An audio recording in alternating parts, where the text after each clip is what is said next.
नमस्कार, दूरदर्शन उत्तर प्रदेश के विशेष कार्यक्रम में आप सभी का स्वागत है। मैं हूं बरखा वली। अमेरिका का हमला और इजराइल की धमकी और बीच में एक शख्स अयातुल्ला अली खामेनेई। कौन है ये रहबर जिसके इशारे पर डरता है पूरा मिडिल ईस्ट? आज हम आपको बताएंगे एक ऐसे नेता की कहानी जो दुश्मनों के लिए डर और अपनों के लिए आस्था का प्रतीक है। अमेरिका बहुत पहले से ही ईरान की खिलाफत करता आया है। वो क्रांति के समय से ये खिलाफत कर रहा है।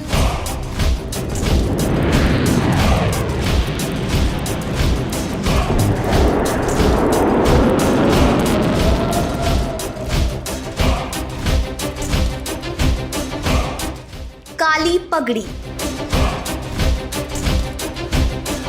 काला लिबास, आंखों पर चश्मा और जुबान पर अमेरिका के लिए चेतावनी।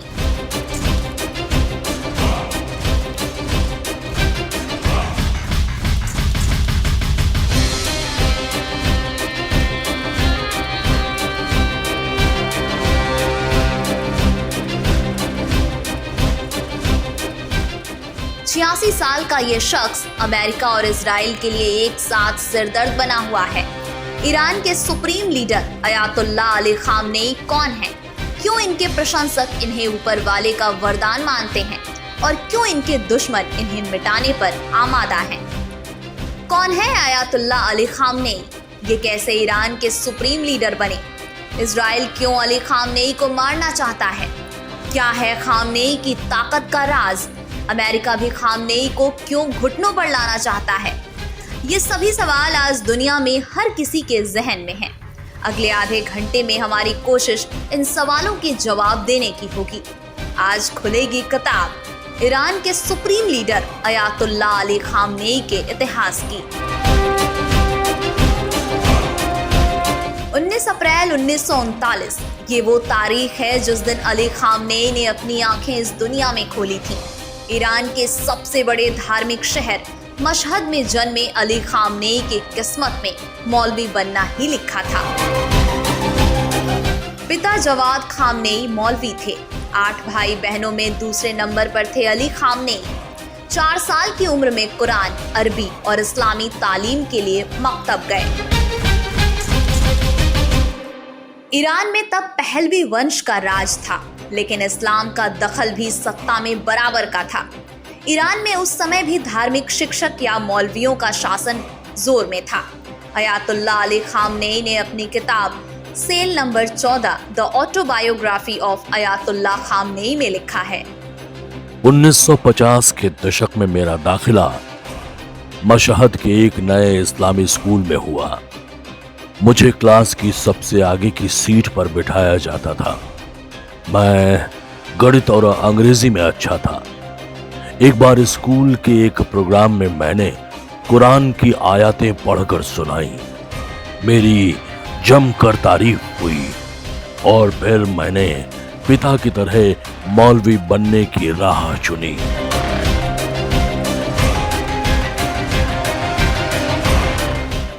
इसके बाद शुरू हुआ सिलसिला धार्मिक पढ़ाई का और अली खामेनेई भी उसी राह पर चल पड़े जिस पर उनके गुरु रूहुल्लाह खुमैनी भी चले थे।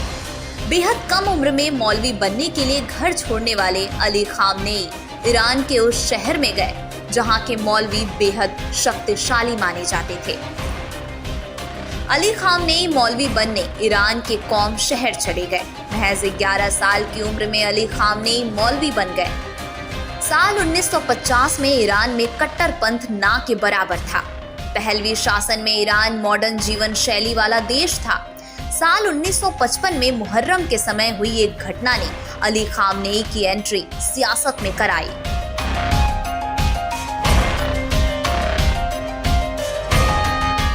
अपनी जीवनी सेल नंबर 14 में खामेनेई ने मुहर्रम की उस घटना का जिक्र किया है जिसने उनकी जिंदगी का रास्ता धर्म के साथ साथ सियासत से भी जोड़ दिया।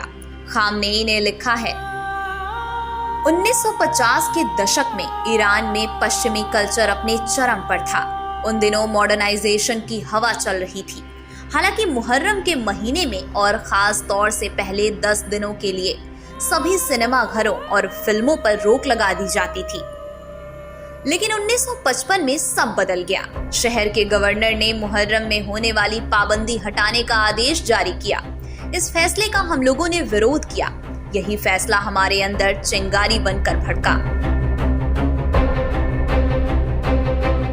ईरान में 60 के दशक से शाह और धार्मिक गुरुओं के बीच संघर्ष शुरू हो गया था। ईरान के शाह देश को आधुनिक बनाना चाहते थे, जबकि धार्मिक गुरु इसे इस्लाम के खिलाफ मानते थे। ईरान में इस दौरान एक तरह से सत्ता के तब 2 केंद्र बन गए थे। राजधानी तेहरान में ईरान के शाह सत्ता का केंद्र था, तो धार्मिक शहर कौम में उस समय ईरान के सबसे बड़े धार्मिक गुरु रूहुल्लाह खुमैनी। 1979 में एशिया में 2 महत्वपूर्ण घटनाएं हुई थीं। पहली थी अफगानिस्तान में उस समय के union of Soviet socialist Republic यानी कम्युनिस्ट रशिया की रेड आर्मी ने अफगानिस्तान को इन्वेड किया और कम्युनिस्ट समर्थित सरकार बनाई। दूसरी घटना ईरान में हुई थी, जिसमें इस्लामिक रेवोल्यूशन हुआ था और शाह ईरान रज़ा पहलवी की सत्ता को उखाड़ करके अयतुल्लाह खुमैनी ने सरकार बनाई। इसको इस्लामिक क्रांति का नाम दिया जाता है। वास्तव में इस्लामिक क्रांति अमेरिका और सोवियत रशिया के बीच में शीत युद्ध का परिणाम थी। शाह ईरान की सरकार अमेरिका समर्थित सरकार मानी जाती थी और अमेरिका की ईरान की राजनीति और उसके सारे मामलों में बहुत गहरा प्रभाव था।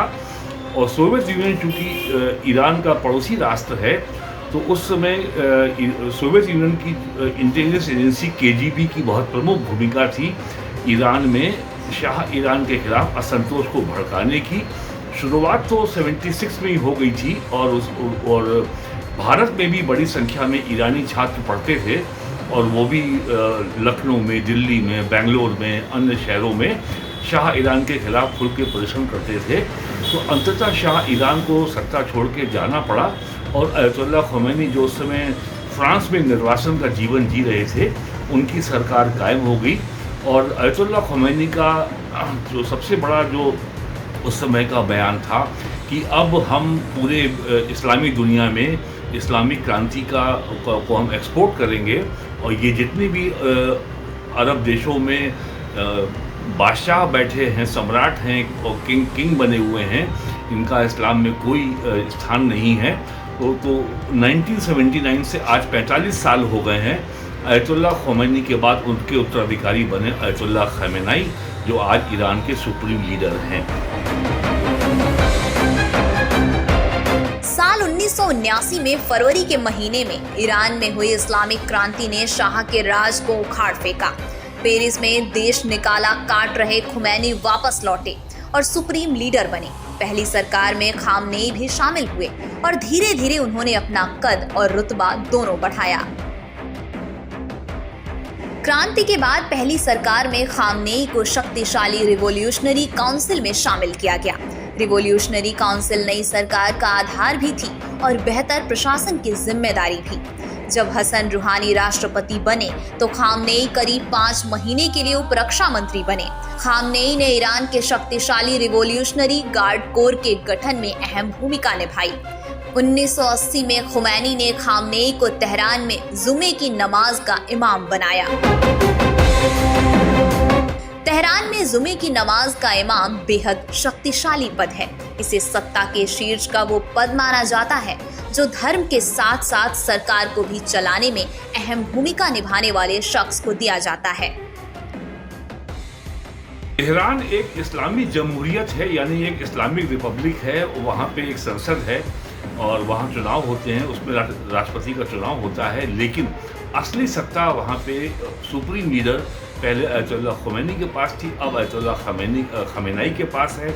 और ईरान की इस्लामी व्यवस्था के बारे में ये जान लेना आवश्यक है कि वो एक शियाइट 12 शियाइट इस्लाम है, जो शिया के 12 इमामों को मानते हैं। वो सुन्नी इस्लाम से फ़र्क हैं।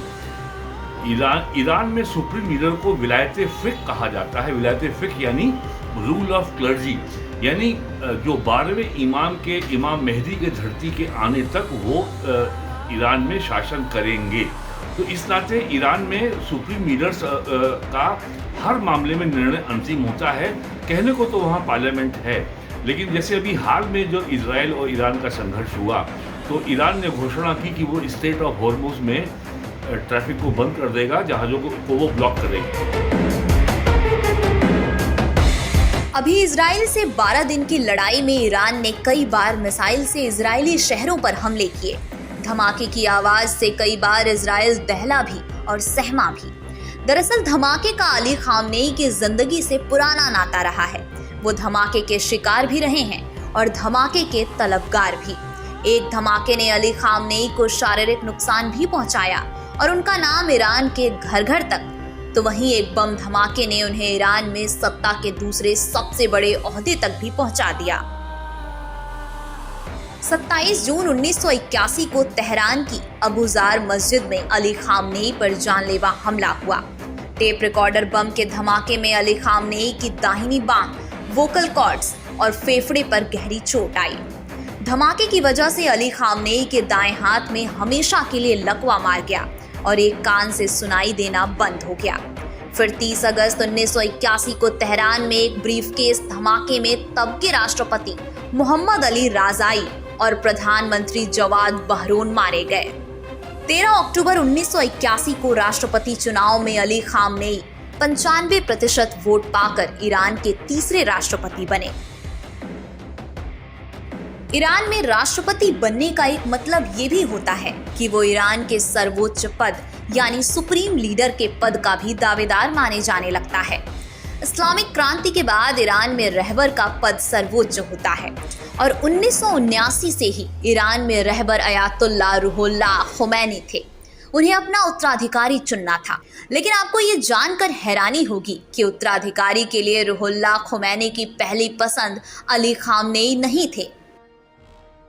1985 में रहबर अयातुल्लाह रूहुल्लाह खुमैनी ने ग्रैंड अयातुल्लाह हुसैन अली मोंताजेरी को उत्तराधिकारी घोषित किया था, लेकिन 1989 में सरकार की नीतियों को लेकर रूहुल्लाह खुमैनी और मोंताजेरी के बीच मनमुटाव हो गया। मनमुटाव के बाद खुमैनी ने मोंताजेरी को उत्तराधिकारी पद से हटा दिया।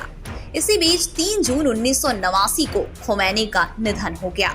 फिर अली खामनेई को रहबर बनाने के लिए ईरान के संविधान में भी बदलाव किया गया। पार्लियामेंट से प्रस्ताव पास हुआ, ईरान की कैबिनेट ने प्रस्ताव पास किया, लेकिन अंतिम निर्णय के लिए ये मामला ईरान के सुप्रीम लीडर यानी विलायत फिक्र के सर्वोच्च नेता अयतुल्लाह खमेनी के पास गया।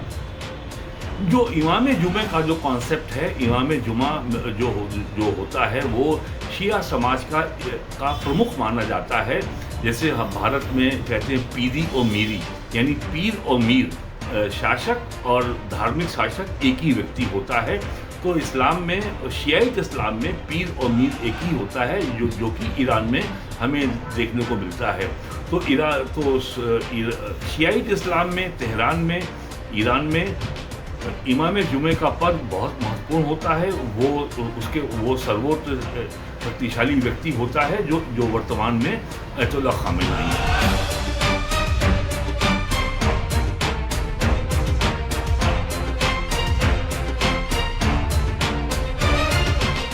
अब समझिए कि कैसे ईरान में रहबर अयातुल्लाह अली खामनेई के पास ही सारी ताकत है, और यही कारण है कि 1989 से ईरान में सुप्रीम लीडर बने Ayatollah Ali Khamenei middle east में सबसे लंबे समय तक शासन करने वाले मुखिया हैं।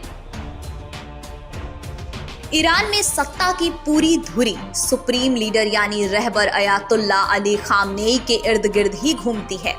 रहबर के बाद सबसे शक्तिशाली संस्था है गार्जियन काउंसिल, और उसमें सबसे ताकतवर पद है सेक्रेटरी का। इस पर खामनेई के बेहद करीबी कहे जाने वाले अहमद जन्नती काबिज हैं। उसके बाद असेंबली ऑफ एक्सपर्ट्स के चेयरमैन का पद है, जिस पर खामनेई के करीबी ही बैठे हैं। इसके नीचे पावर स्ट्रक्चर में ईरानी पार्लियामेंट और राष्ट्रपति होते हैं। जुडिशरी की बात करें तो ईरान के चीफ जस्टिस पद पर भी खामनेई के करीबी ही बैठे हैं। To target Iran's nuclear facilities with the awesome and righteous might of the United States will change history. In Operation Rising Lion, Israel has done truly amazing things. But in tonight's action against Iran's nuclear facilities, America has been truly unsurpassed. It has done what no other country on earth could do. History will record that President Trump acted to deny the world's most dangerous regime the world's most dangerous weapons. His leadership today has created a pivot of history that can help lead the Middle East and beyond to a future of prosperity and peace. President Trump and I often say, peace through strength. First comes strength, then comes peace. And tonight, President Trump and the United States acted with a lot of strength. President Trump, I thank you. The people of Israel thank you. The forces of civilization thank you. God bless America. God bless Israel. And may God bless our unshakable alliance, our unbreakable faith. अब एक बड़ा सवाल ये भी है कि Israel क्यों Ayatollah Ali Khamenei की जान के पीछे पड़ा है और क्यों उन्हें मानवता का सबसे बड़ा दुश्मन बताता है।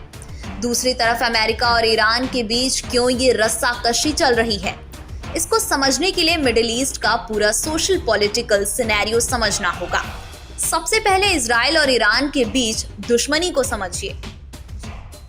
खामनेई ने अमेरिका, इजराइल और पश्चिमी देशों के खिलाफ मजहबी राष्ट्रवाद को हथियार बनाया।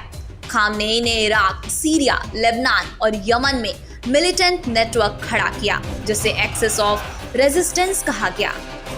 वहीं ईरान ने इजराइल के अस्तित्व को नकारा और फिलिस्तीन के मुद्दे का कट्टर समर्थन किया। ऐसे में खामनेई ने इजराइल के खिलाफ हिजबुल्लाह, हुती और हमास जैसे मिलिटेंट नेटवर्क खड़ा कर प्रॉक्सी वॉर छेड़ी। इसके अलावा खामनेई ने ईरान के न्यूक्लियर प्रोग्राम को धीमा किया, लेकिन खत्म नहीं किया। इसके जरिए अमेरिका, इजराइल समेत पश्चिमी देशों पर दबाव बनाए रखा। ईरानी न्यूक्लियर प्रोग्राम को इजराइल अपने लिए सबसे बड़ा खतरा मानता है। The Iranian regime was weeks away from being able to produce a nuclear weapon that would threaten the entire world before President Trump took this decisive action on Saturday night to obliterate their nuclear capabilities.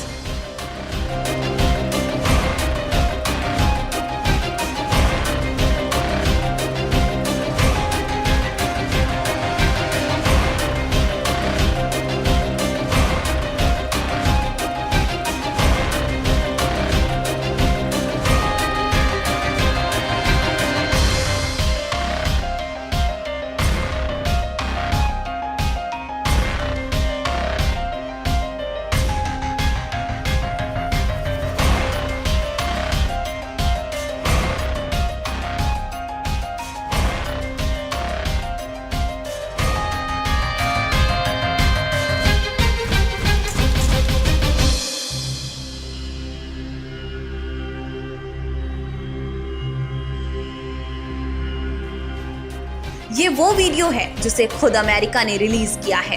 America ने Iran के 3 nuclear ठिकाने Natanz, Fordow और Isfahan पर हवाई हमला किया।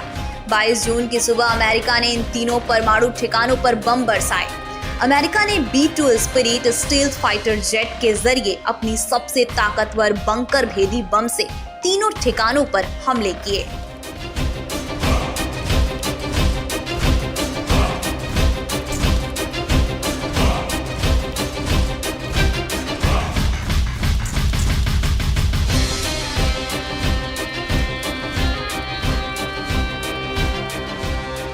इस हमले से ईरान के तीनों परमाणु संयंत्र को जबरदस्त नुकसान पहुंचा है। अमेरिका ने दावा किया कि इस हमले से ईरान का परमाणु हथियार बनाने का सपना चकनाचूर हो चुका है।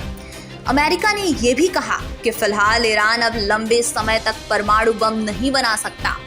हालांकि ईरान ने दावा किया कि अमेरिकी हमलों से उनके परमाणु कार्यक्रम पर ज्यादा असर नहीं पड़ा है। सवाल ये है कि अमेरिका क्यों ईरान के परमाणु कार्यक्रम के खिलाफ है। दरअसल इसका कारण मिडिल ईस्ट पर प्रभुत्व की मंशा और साथ ही साथ आर्थिक संपन्नता दोनों है। कैसे, ये भी समझिए।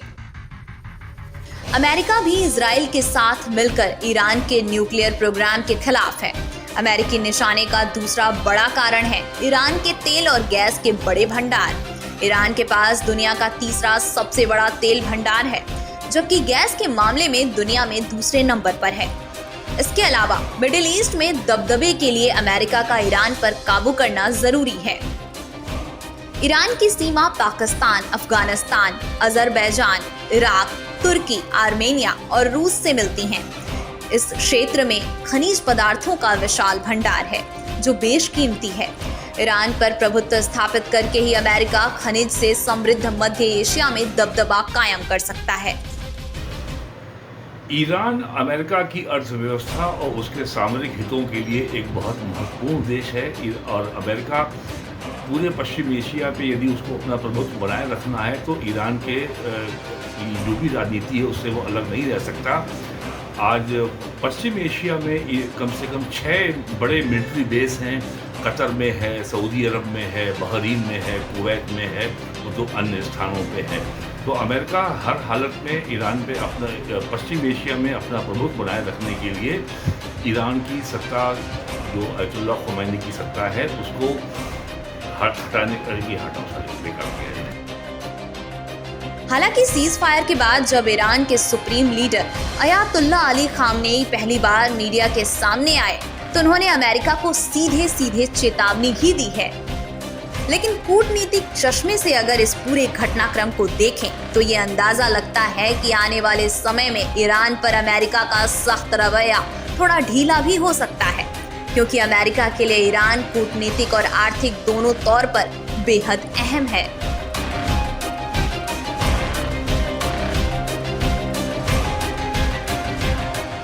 तो ये है ईरान का मार्गदर्शक, जिसकी सोच पर टिकी है लाखों लोगों की आस्था और जिसकी रणनीति से कांपते हैं कई शक्तिशाली देश।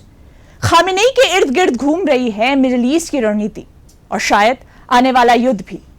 पर यह तो वक्त ही बताएगा कि आगे खामेनेई की रणनीति क्या होगी।